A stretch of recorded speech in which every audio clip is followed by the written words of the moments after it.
Welcome back, ladies and gentlemen, to the LGC 3D GSL Super Tournament. I love how you say super every time. Super Tournament. It is super. It's not like a regular tournament. It's like a regular tournament at first. GSL, just walking around, doing reporting maybe, and then suddenly it comes into a phone booth, it rips its clothes off, comes out to super tournament. I was just about to make that exact joke. That's because we're connected at the mind. That's awesome. Yeah. Super Tournament goes into the SK Telecom. It's let's see, isn't KT, is that another phone company here? Yes. Yeah. Anyway, goes into a phone booth and comes out with 64 players duking it out, battling, trying to scrape their way past each other, scrape their way past their fellow nerds clawing at each other, claw their way to the 100 million won prize at the end of the rainbow that is the Super Tournament. It is basically like a rainbow. Everyone sees it, and they're in their car and like, do you see that? Everyone's pointing at it. That's exactly what it's like. Sometimes you're clawing at your opponent. Sometimes you're clawing at your table. That's right. He was clawing his way literally at the table there to try and get past his table to get into the computer, try and get something done. Yes. This is like reading Rainbow. This is StarCraft Rainbow. Exactly. Sometimes we read it to you guys. The more you know. Actually, it was The More You Know. That wasn't. I never really watched Reading Rainbow that much as a kid, actually, to be honest. I'm thinking. I'm trying right now. I'm straining my brain to try and think of how to make a parody of the Reading Rainbow theme song. But take a look. It's in. I can't think of anything that rhymes with "look" that's StarCraft related. There's not even look. It's the GSL and Super Tournament. There you go. We're going to get started here with some Terran versus Terran action in just a moment. Yeah. And this is actually going to be a pretty good series. Take my word for it. It's like... What? Reading Rainbow, but don't take my word for it. Yes! Was that Don't intentional? take my word for it. No, it wasn't intentional. Dang it! Perfect joke. Take my word for it, because Rain and Keen are not the most well-known players, but we're going to take a look at them right now. In fact, they are actually going to give us some very good games. I can feel it. There's Rain. He got pretty far in some of the previous seasons, and what's not on that screen is he actually has a silver medal from Open Season 3. Yes. Got owned pretty bad by MC in that, but has been sticking around for a while. Actually fell down to Code A, and then somehow got his way back into Code S, and has kind of been hanging around at the bottom Code S for a couple seasons, keeps barely getting back in. Anyway, he is 3-3 versus Terran in recent memory. But he's actually overall 8-6, 54% win rate for TSL Rain. Lost to MVP and the up and down matches, but put up good fight, and then beat Rainbow. And that's why I'm thinking this is going to be a good match, because even though a couple weeks ago, I probably would have said, oh, Rain, he's pretty bad. I don't really think he's that strong of a player, even though he was strong before. He looked good. He did. He actually looked really skilled versus MVP, and he actually dominated Rainbow in a TVT in up-down matches. So, I mean, he actually came close to taking a game off MVP, and that's difficult to do. On the other side of things, though, Keen did take a game off MVP. Went 1-3, or 1-3 in their Code A match, and there he is. Got to the semifinals as well of Code A. His stats look really bad. He's 2-5 versus Terran, but again, 3 of those losses were to MVP, who virtually no Terrans can beat. So it's a little bit skewed. So that's kind of why I'm saying, even though the stats don't look good, these guys aren't big names, I think it's going to be good. It is going to be a good game, for sure. It actually says OGS Supernova on our screen. Whatever. But that is not our player. We have MVP Keen up right now. And he did qualify, or he made it through the up and down matches like you were saying, so he is in Code S. And anyone who makes it to Code S, they've been through a lot. You see that little achievement there on the screen, doesn't look like much. Oh, he hasn't done anything in Code S yet. Getting there, it's pretty hard. It's not easy. Yeah, regardless, this is probably not Keen's best mattup, though. Definitely not. I'm going to have to give Rain a little bit of advantage here. There's Keen right now, staring intently at his screen. We actually saw some green lights flashing on his eyes there from the studio. There's our studio right now. It's a beautiful studio. Wonderful crane camera. boom camera, I guess you might call it. Crane camera, one of those. Anyway, the first map is going to be Terminus Re. You can have a very, very large macro-oriented map for a nice Terran versus Terran. Keen deciding to thumb down and eliminate Dual Sight from the map pool. And we have TSL Rain eliminating Crevasse. Does not like the ice, I guess. So we're actually going to see Belshir Beach in Game 3 if it gets that far, but we could see a 2-0 as well. Either way, we're going to see some strong players duking out. Both players kind of like at the same level. Neither of them are like really top level, but they're both kind of that next tier down, I would say. And we're going to see them duking it out here on Terminus very soon. Any second now. Yeah. So I'm very much looking forward to this. Do not go anywhere. Stay at your computer. Keep watching. Terran versus Terran here at the GSL.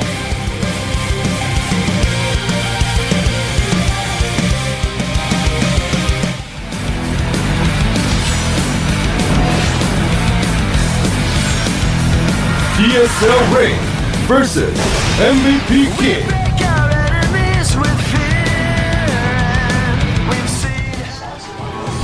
All right, here we have our first Terran player. He is at the left-hand side of the map. For those of you that use your hands to tell directions. Previous silver medalist in one of the open seasons. TSL Rain. And there he is. Working away to his keyboard. And here we have the challenger, member of the team MVP. MVP King. New Code S player. Trying to prove himself here in the Super Tournament. Got enough points from his advancement to the semifinals of Code A that here he is in the Super Tournament despite only one appearance in previous GSLs, I believe. Now, the one thing you'll notice right off the bat is that Rain went gas first before Barracks. Yep. So that always means something special is going on. Something special. Something special. He's got something special planned. He's got a fast factory, possibly quick Blue Flame Hellions or Banshees. Any one of those things is possible. Could just be a very standard opening just for the faster factory. Yep. And I like that choice because on a map like this, you can afford to skip the barracks because no one's going to pressure you and kill you early on, most likely. Yeah, you know, when you go gas first, you can do anything. Anything. You can go for a lot of different things. I'm feeling Banshees. I think it might be Banshees. Banshees are quite strong on this map. There's a lot of places for them to run and hide and then come back later. Exactly. Lots of big open spaces in space where you can do that. Now, we do have a second gas going down for Keen, though, so he might be able to go for something gas heavy as well, taking his gas later, but still going to have a decent gas income. Yep, that is indeed the case. And there's that factory going down for Rain. Rain doing a good job. I see a lot of players go gas first and then don't get that factory immediately at the 100 gas. Rain did. He got it the second he got enough gas. So that means he has the fastest factory possible, really, in this matchup. And both players really are going to struggle to know what the other is doing at this stage of the game. That's how TVT works. Very, very difficult to know. So you have to just play standard and play safe and hope that whatever opening you're doing works against what your opponent is doing. Or otherwise, you're in trouble. Reactor going down for Keen on his barracks. And a factory for him as well. Possibly wants to get some early Marine pressure going. Sometimes you see the reactor, it means you're going to see some sort of pressure with a lot of Marines, the first medevac and an unsieged tank, or sometimes Hellions. A lot of different things you can do with that reactor. Just allows you to get a bunch of extra Marines out for an earlier attack. A little bit interesting, neither player going for any super fast expansions on this map, since we do tend to see that. And oh, I was wrong. We're seeing Blue Flame, the Infernal Pre-Igniter being upgraded for TSL Rain. I love Blue Flame Hellions. I've said it before, I'll say it again. I love Blue Flame Hellions. They are one of my favorite units to watch just because it's so cool to see them run in and try and destroy everything very quickly. They're like fragile sometimes too, though, so... You have to be very careful, you have to do damage. I like how TVT is kind of getting to a stage where it's almost like every opening you do is a type of harassment-oriented opening. You don't see that many macro-oriented openings. Sometimes you see early command centers, but usually it's either, is it going to just go into fast siege tanks to secure an expansion, or is it going to go Blue Flame Hellions to Banshees? And you see those so often, it always keeps Terran players very honest. Yeah, a lot of quick Banshees. Now look at this. Keen gets an SCV and then scouts everything. That is really, really bad. He even had Marines. I have no idea. I didn't see how that SCV managed to get in there But Rain really dropping the ball and letting Keen scout him completely. He saw the single gas. He saw the factory with the add-on. He's got to be knowing that it's going to be Blue Flame Hellions at this point. Yeah, most likely, as well as he saw the command center, which is really huge as well. Yeah. So Keen is going for Banshees himself, is researching Cloak as well. So that's going to allow him to do a little bit of harassment. And that actually could be pretty good. Especially because Rain... Actually going to hold that thought. He's going to scan and try and come in here with the Blue Flame Hellions to attack the front. And he's doing some good damage to these Marines. He's almost broken down the defenses if he can get a couple shots on the supply line. But no, the Banshee comes out just in time to drive those Hellions back. Minimal damage done. Only lost his Marines. Did not take any econ damage. Now here's the thing. Keen actually has that Banshee out. His opponent doesn't have that many Marines and doesn't have a starport. Exactly. And if your opponent doesn't have a star... Actually, he does have a starport. Oh, My bad. He was hiding never in the corner. And he's actually making a Banshee of his own. So he's not going to have a Viking out right away, but without Vikings, it's very difficult to deal with those Banshees. Yeah, it looks like... No, actually, he is making a Viking. I'm looking at the wrong production tab. Wrong production tab. That's right. But he does have Cloak. And does he have a scan right now? He's planting down a turret, but it appears he doesn't have a scan, so this Banshee's going to be able to get some damage done before that scan goes off. So very nice play by Rain. And... Oh, is it going to get away? Oh! Banshee gets away with 16 hit points. So slick. But yeah, like you said, he didn't have any Marines because he was spending all that money on Hellions. So could have been bad for him if he didn't have that Viking. Exactly. And, you know, I completely botched the production tabs. 2 command centers being made right now for Rain. Take that back. That's Keen making his 3rd command center down at the low ground expansion. Yeah, that's a good move. He says, all right, you've got Hellions. I've got stuff that kills Hellions. I'm like colorblind today, Mole Trap. I've got complete map control. I'm just going to double expand. There's nothing you can do about it. I'm going to have Siege mode. I got Cloak Banshees. What you want? That's what he said. He said, what you want? That is exactly what he said. Uh-oh, that Banshee's going to die. Banshee's doing a little bit of harassment. Just be very careful, though. Does not want to get too close to that missile turret. Not a whole lot that she can pick off of that location. Has gotten 3 kills, though. 2 Vikings out, though, makes it very difficult to use that. And scan goes off, does die. Good scan, good scan.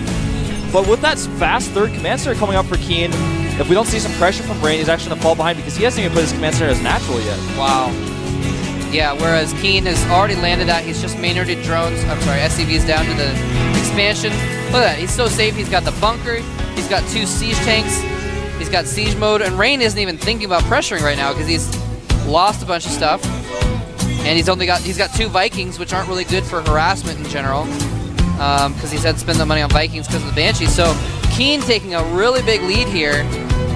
And I'm a little surprised. I thought Rain was going to be putting up a better fight at this point. I agree, and I feel like part of the problem for Rain is those Blue Flame Hellions just didn't do anything. Yeah, really, and they also exactly. just surrendered his map control. Once he lost the Hellions, he no longer had map control, didn't have a presence, whereas Keen has been very, very active with his Banshees, keeping Rain in his base. He's got those Vikings, like you say, force the Vikings, but those are Vikings that are not Banshees, and just has no map control, really. Yeah, exactly. And especially with a 20 supply lead, Keen's in good shot. Another Banshee coming in here gets picked off with only minimal kills, and I'm really a little bit surprised that Keen is keeping up with these Banshees, to be honest with you, because they're getting diminishing returns here. Obviously, Rain has Vikings. Right. He's got turrets. There's no reason to believe these Banshees are going to do more damage. Well, they are. I mean, they're doing some damage. He's harassing a little bit. Does lose this Banshee, but I agree. He's committing a little bit too much into the Banshees. And, you know, it might just be, he might just say, you know what, I've got the advantage. If I can force him to burn scans to kill Banshees and get an SCV or 2, I'm going to stay ahead and he won't be able to use mules to catch up. And not only that, but he keeps him in his base a little bit, makes sure he can secure that 3rd command center very, very easily.